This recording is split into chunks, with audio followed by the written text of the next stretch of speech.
Now, when I say worldwide, Uganda is also in the same globe. So even in Uganda, we any have hospital this can access it? You can access this vaccine in all hospitals if you are in the age category we mentioned, 10 to 14 years. Okay.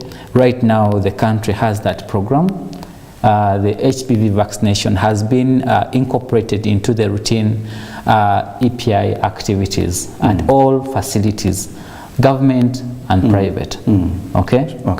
Yes. So you have a child, a girl who falls within that age range.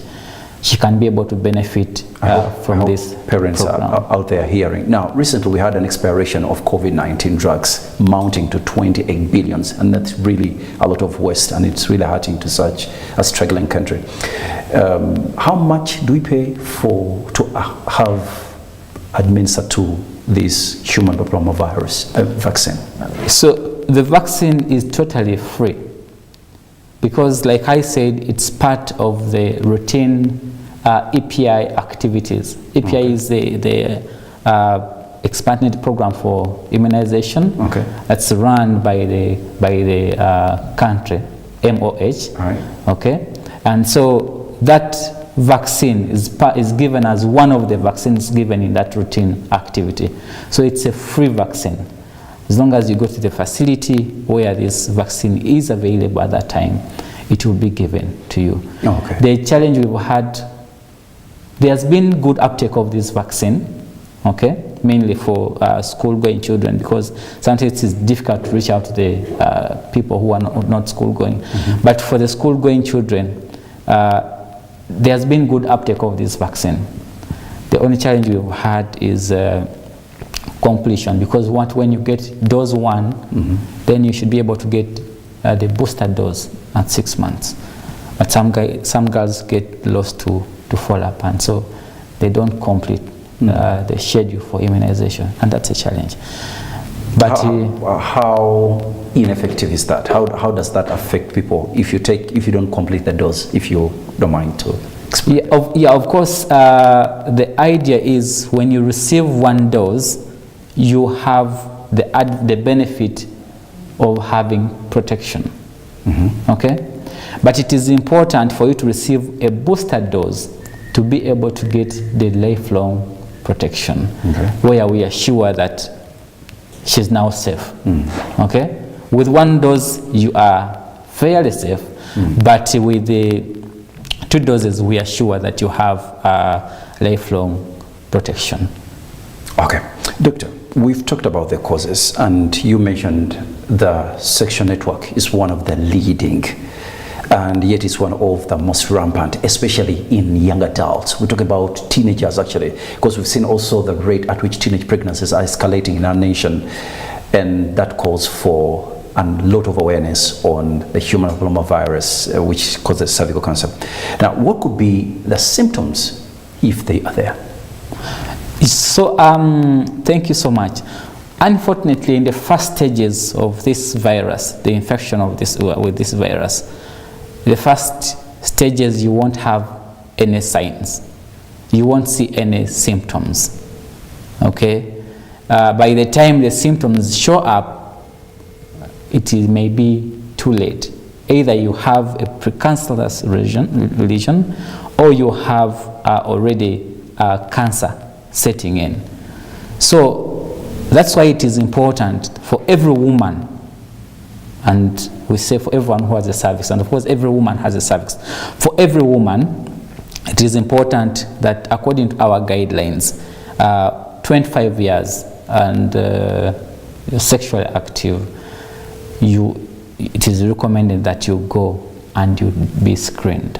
There are several screening modalities, and almost all facilities countrywide have the modality, have the equipment required to screen for cervical cancer. At least the very basic they have.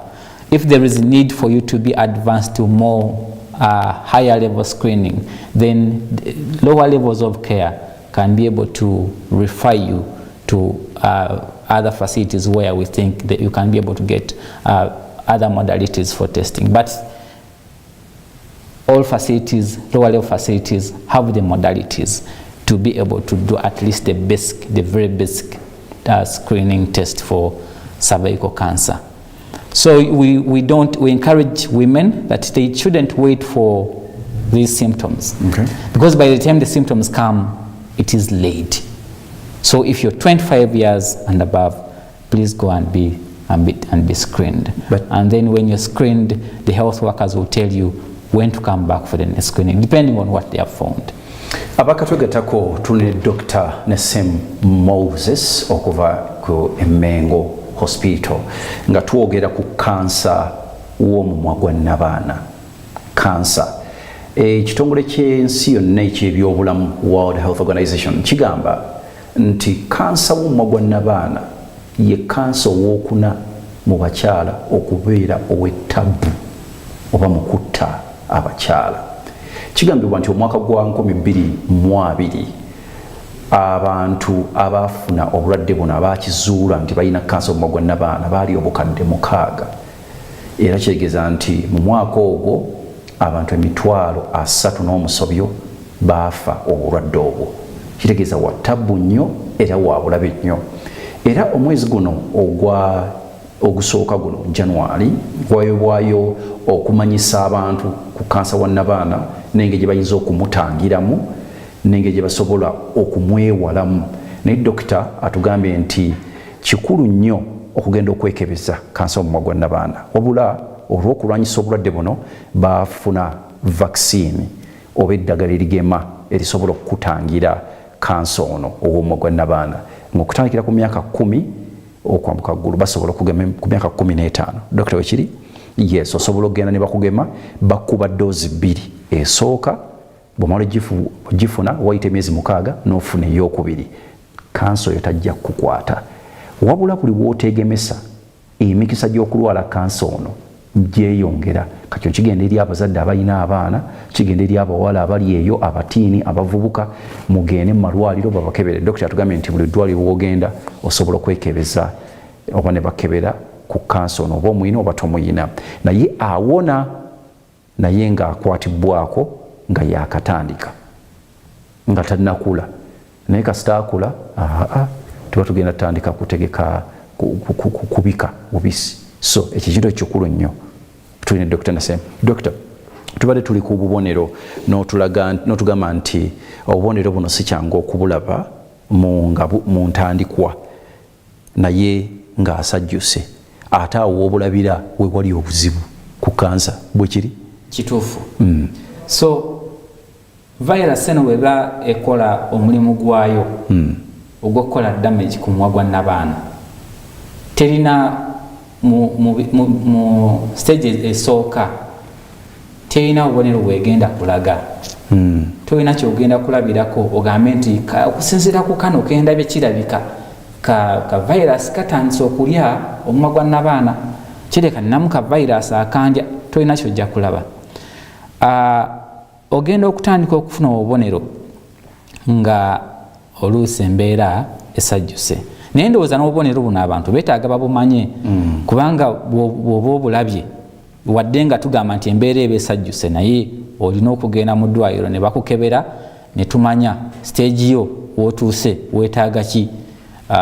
Weetaaga bujjanjabi bwa kulongoosebwa, weetaaga oluusi tulina ebyuma ebyokyako akatundu k'omumwa gwa nnabaana akaba kafunye obuzibu n'okwokya cells ezo eziriwo ne zifa ne kansa waako n'akola ki n'agenderamu. So obubonero bwe buno wammanga. Omukyala asobola okubeera ng'abundula amazzi amakyafu oluusi nga gawunya bubi. Asobola okuba nga avaamu waba nga agenze mu period avaamu ate n'aziddiŋŋana. Okay? Mu mwezi nosanga omukyala agamba nti nze ngenda mu period mirundi 2 oba 3. Oluusi teziba period esobola okubeera nga kabonero ka kansa. Oluusi abakyala abamu bamaze okwegatta wesanga nga bavaamu omusaayi mu bitundu byabwe ebyekyama. Ako nako kasobola okubeera akabonero ka kansa. Kati kansa wabeera nga akuze nga ali advanced wesanga nga abakyala abamu bafuna obulumi mu ndira, bafuna obulumi nga beegatta, bafuna okuzimba mu bitundu byabwe, wesanga nga mu lubuto ekitundu ekyawansi eky'olubuto bafunamu obuzimbu mu mbeera eyo yomanya kati ayinza okuba nga kansa mwali era nga akuze. Obwono bwe bubonero. Waliwo abantu abamu abali ku risk y'amaanyi okufuna kansa ono. Okugeza Dr. ndowooza awo ku risk factor si we twandigenze nga tumaze obubonero buno, kubanga awo mbane yatukwatewo nnyo tusimbewo essiira ani ali ku njegoyego z'okufuna obulwadde buno. Omuntu akimanyire ddala nti oba yeye oba siye, naye nga tunagenda awo ow'emyaka 35 yeetaaga okwegemesa. Yeetaaga okwegemesa. Badde manyi nti ye kiba kiwedde. Nedda ssebo. Kati katandikira awo nga tukomye katuwumulemu. Focus. Focus on healthy morning.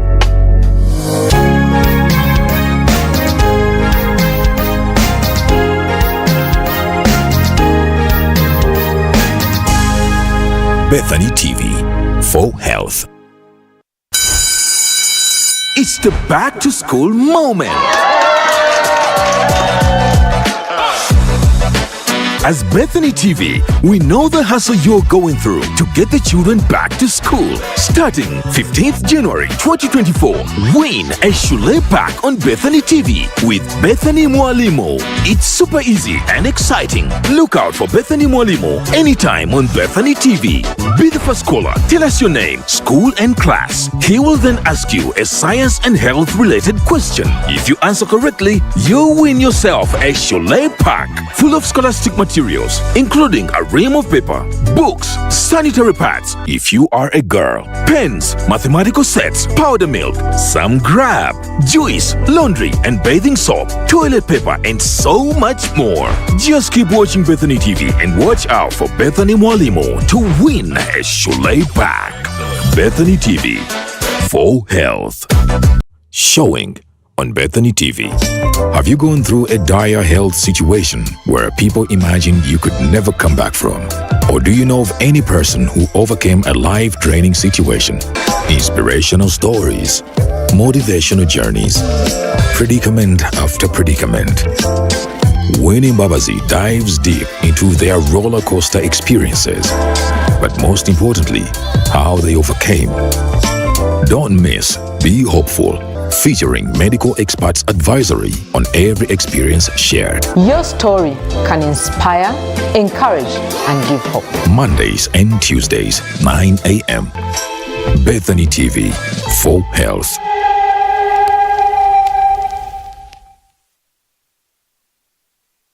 Showing on Bethany TV. Why do we get sick? That lack of knowledge is it's a very, very big problem. What can we do to avoid becoming sick?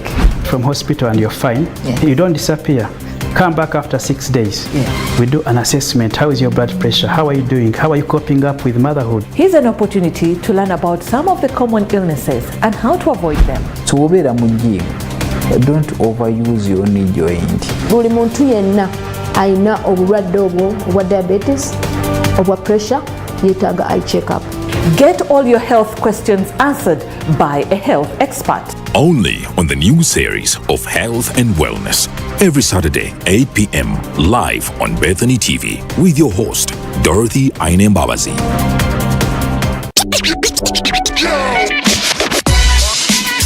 Exciting news for all viewers of Bethany TV.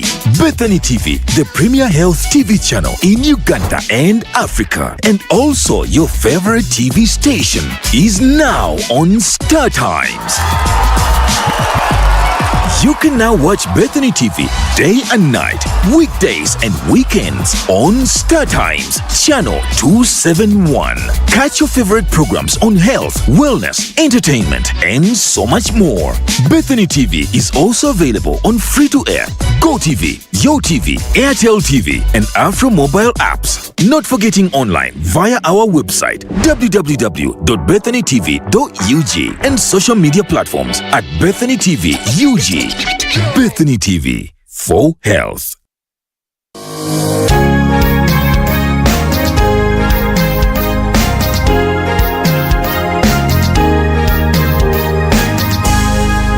Bethany TV for health. Focus. Focus on healthy morning.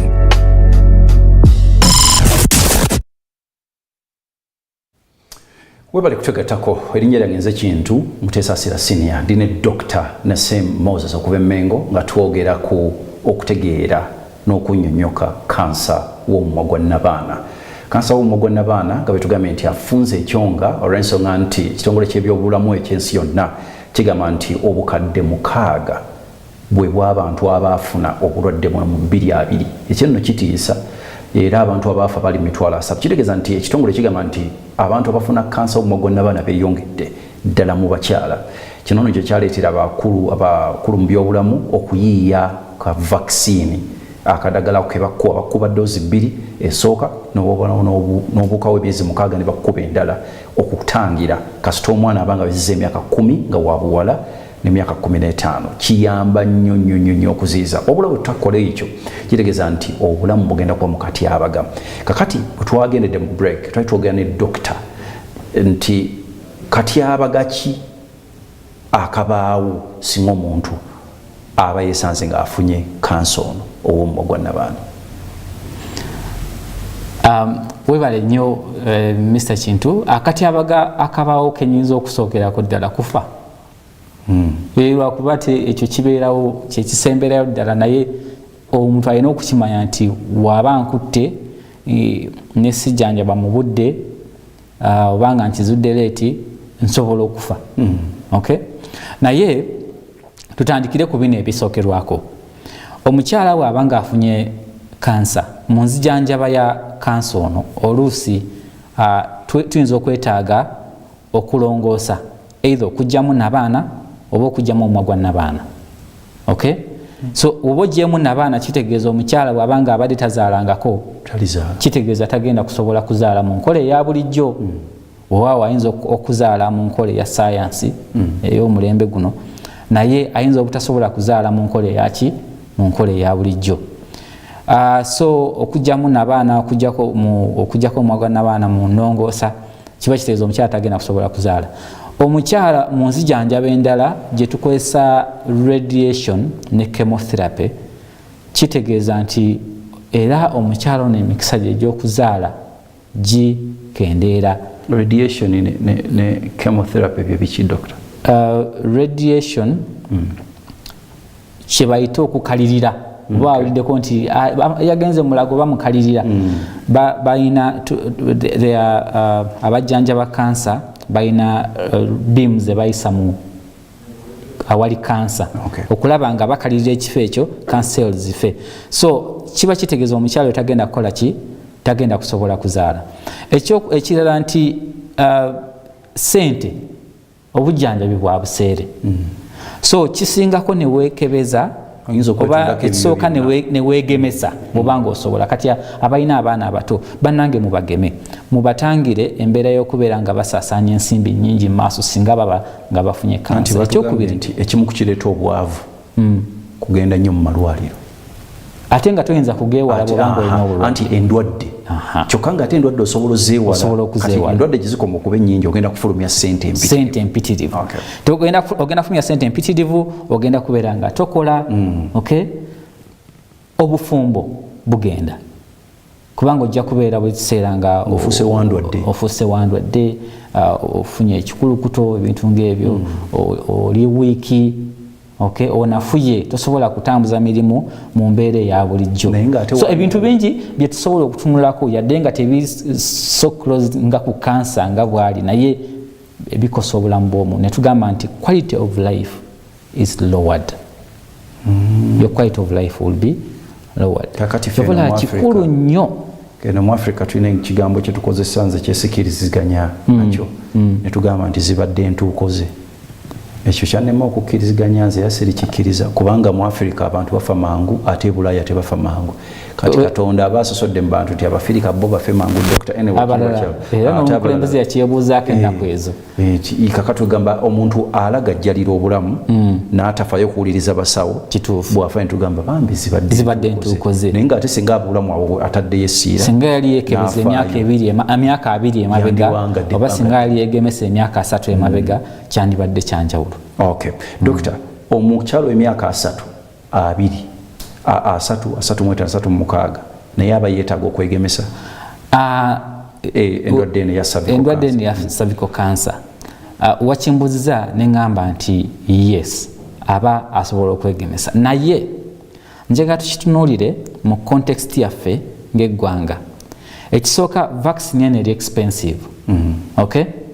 So ng'eggwanga ne Ministry y'ebyobulamu negamba nti katu concentrating ku baana bano abatanaba kubeera exposed to this virus kubanga twagambye nti virus eno ogifuna ng'oyita mu kikolo eky'okwegatta n'abantu bangi.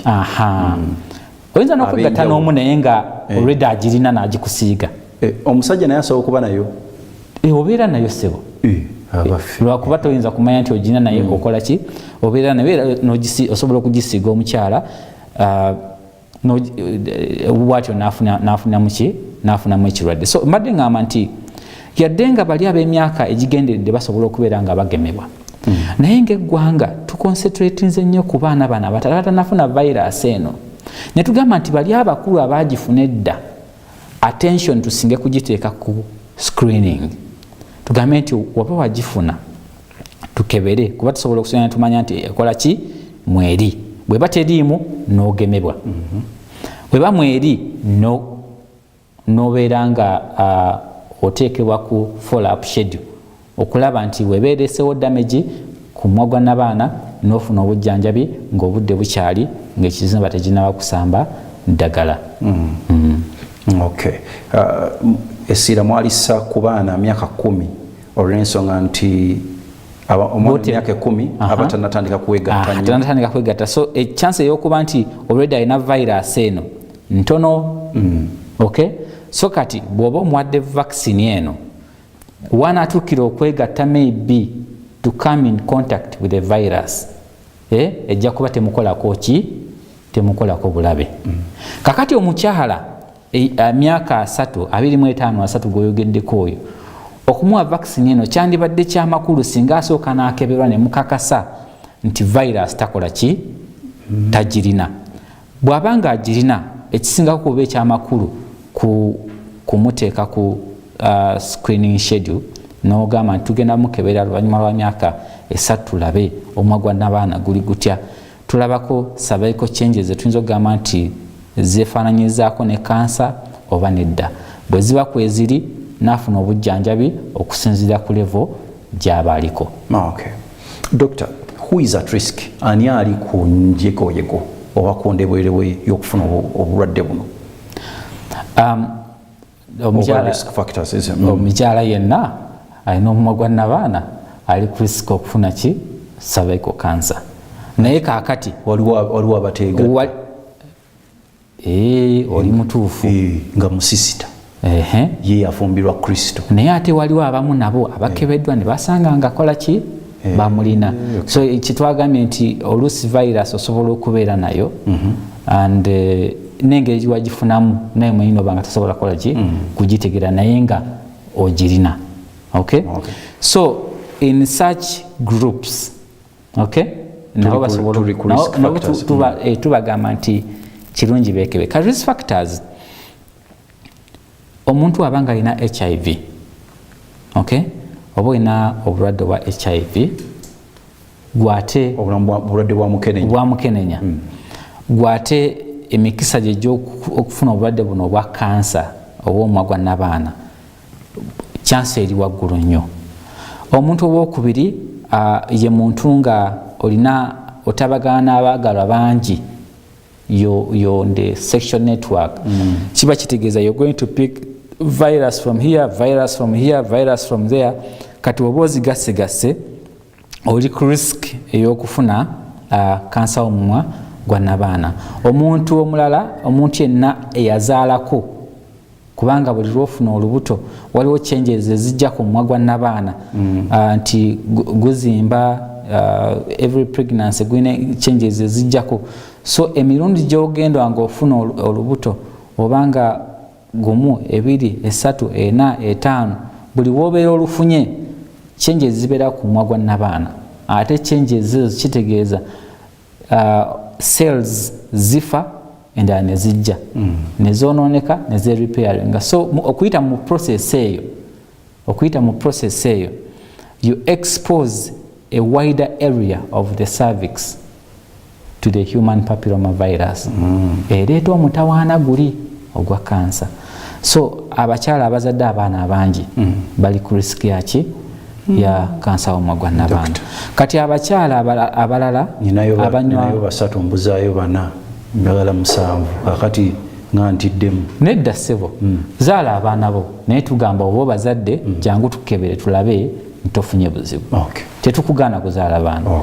Abanywa segereti mwegendereze kubanga again segereti naye alabikiddwa nga alagiddwa okubeera nga y'omu ku bintu ebikola ki ebirinsa rate za cervical cancer.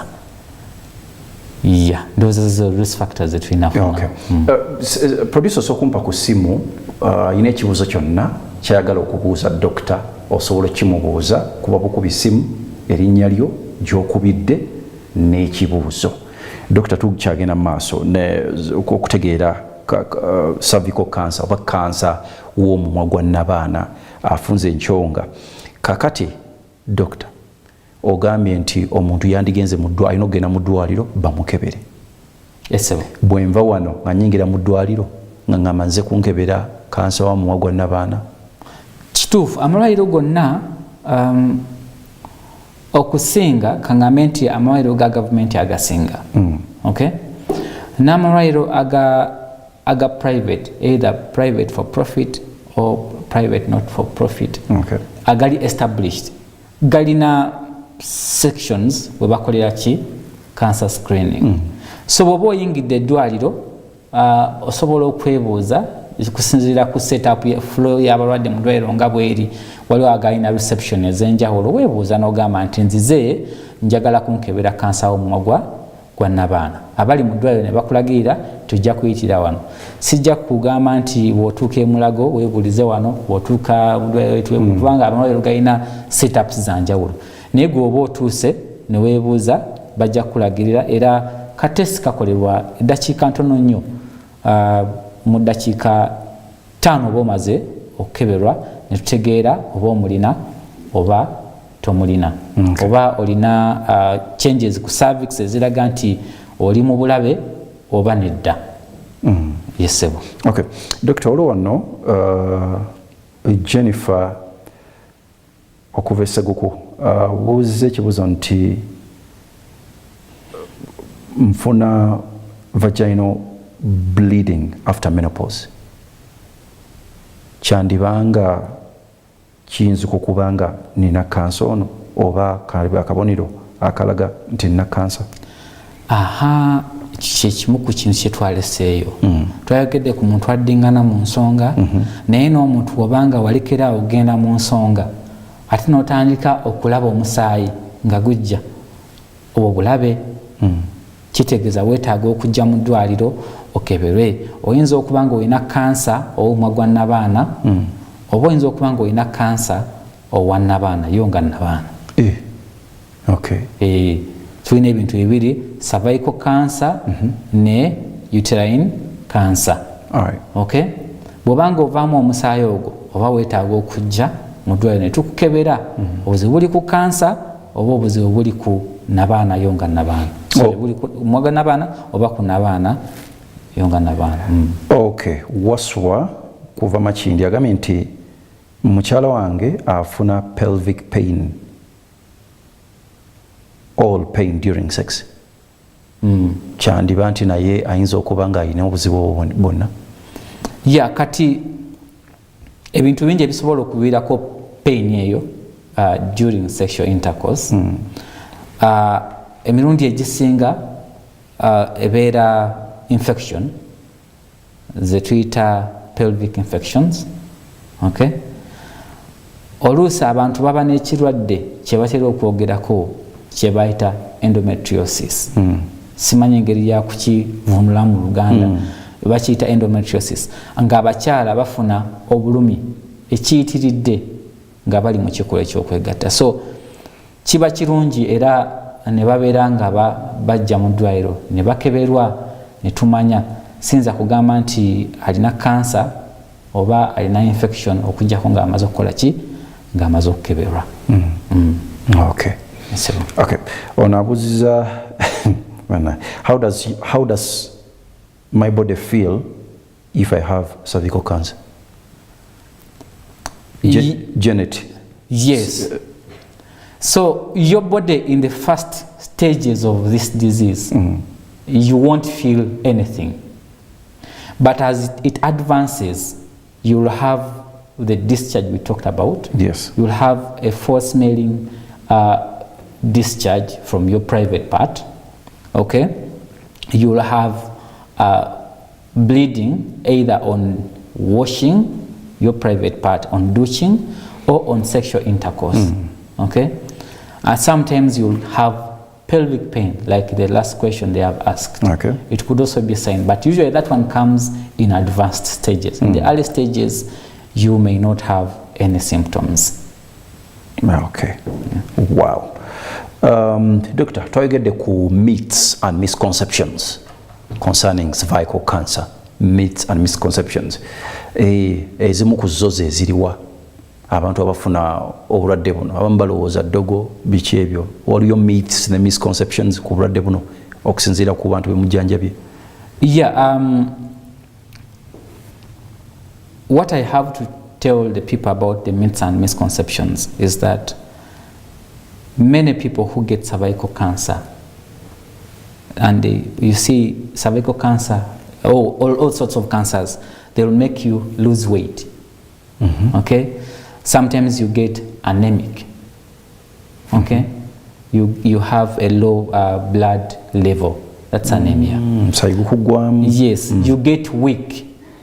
Okay?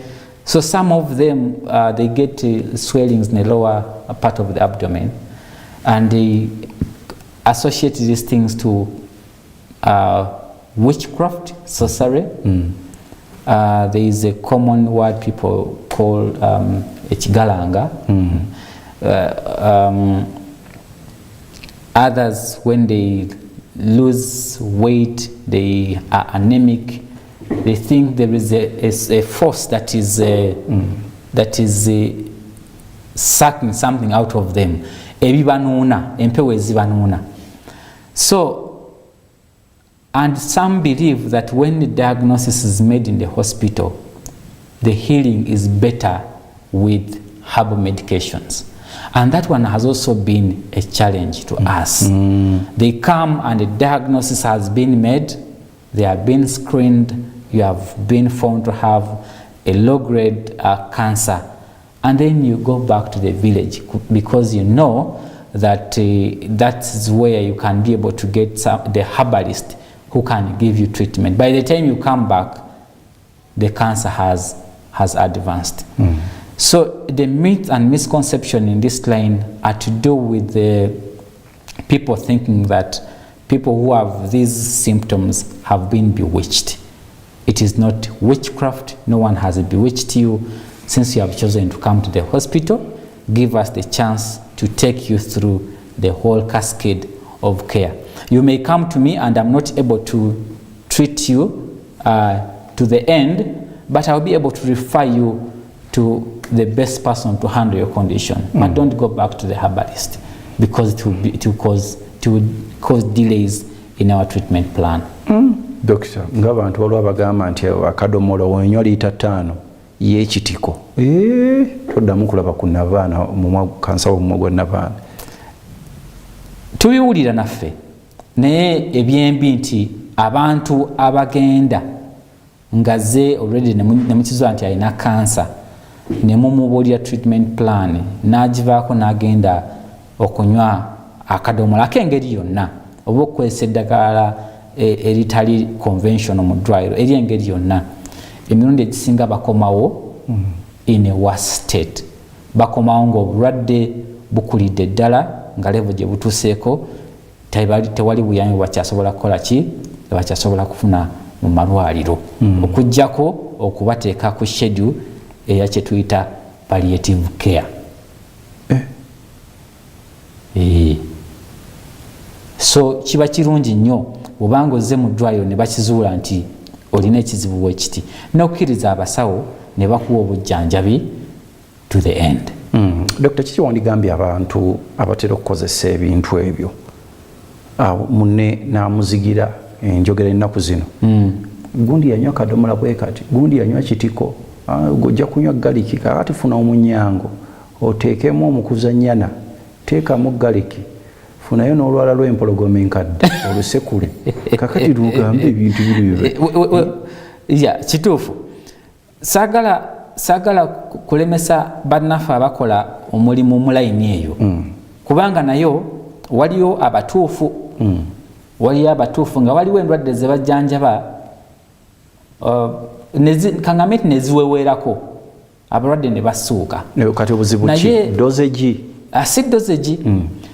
Waliwo ebintu mu science bya proving nti mu mechanism y'obulwadde buno kino kiweetaaga okubeera nga ojjawo obuzibu.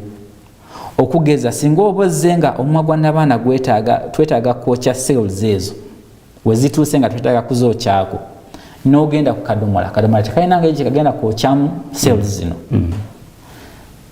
Oyinza okusanga nga level gy'otuuseeko weetaaga kulongoosa, akadomola tekalina ngeri gye kagenda kukola ki, gye kagenda kukulongoosa.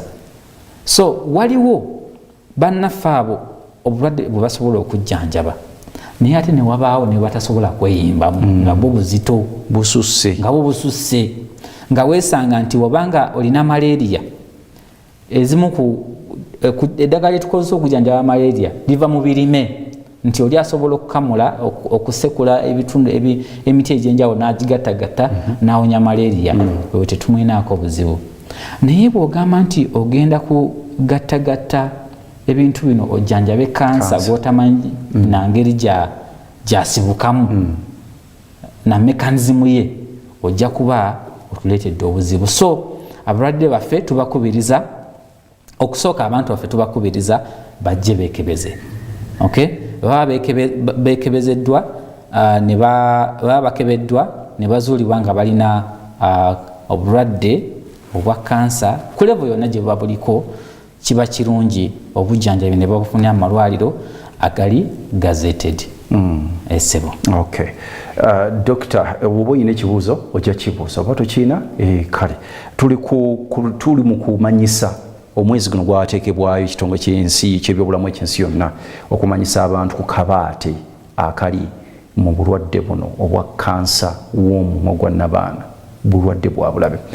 Dokita, mu ddakiika eno emu bbiri, kigambo ki kiwandiyagadde okugamba abatulaba ku bikwatagana ku mumwa gwa kansa w'omumwa gwa nabaana? Kamera yiyo. Njagala okwebaza Bethany TV ey'okutuwa chance eno okusomesa eggwanga ekirwadde kino eky'obulabe ennyo. Statistics wazituwadde era mukama wange ntuufu nnyo, naye kyenjagadde okwongerako nti as of now cervical cancer is the leading cause of cancer related deaths among women in Uganda, the leading cause.